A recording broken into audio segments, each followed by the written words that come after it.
트럼프 미국 대통령의 G7 정상회의 초청에 우리 정부의 고민은 더 깊어지고 있습니다. 우선 트럼프 대통령의 의도를 정확히 분석하는 작업에 착수하는 한편 관계국 동향도 주시하고 있습니다. 서혜린 기자입니다.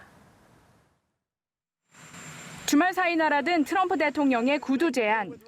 정부는 일단 G7 의장국인 미국이 공식 초청장을 발송할 것으로 예상하며 외교 채널 가동 준비에 나서기로 했습니다.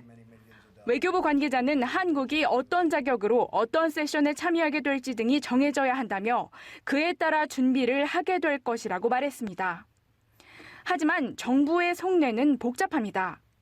선진국 그룹에 합류하는 것은 외교적 기회지만 반중국 블록을 형성하려는 트럼프 대통령의 의도가 명확하기 때문입니다.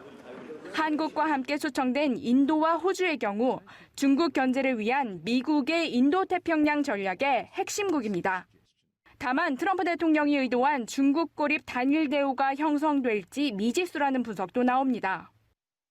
인도 같은 경우에는 항상 개방성을 강조하고 또 G7 국가 중에 독일과 프랑스도 자기 국가 이익의 목소리를 내기 때문에 그렇게 녹록하게 될 것 같지는 않습니다. 이런 가운데 미국의 줄 세우기 압박은 점점 커지고 있습니다. 마이크 폼페이오 미국 국무부 장관은 중국의 군사적 역량 확충을 위협으로 규정하며 한국 등 동맹의 협력을 거론했습니다. 경제에 이어 안보 면에서도 반중국 블록을 강조하는 겁니다. 트럼프 대통령이 제시한 회의 시기는 오는 9월입니다. 남은 3개월 동안 미중 간 대립각은 얼마나 더 가팔라질지, 한국은 또 어떤 선택의 기로에 놓이게 될지 주목됩니다.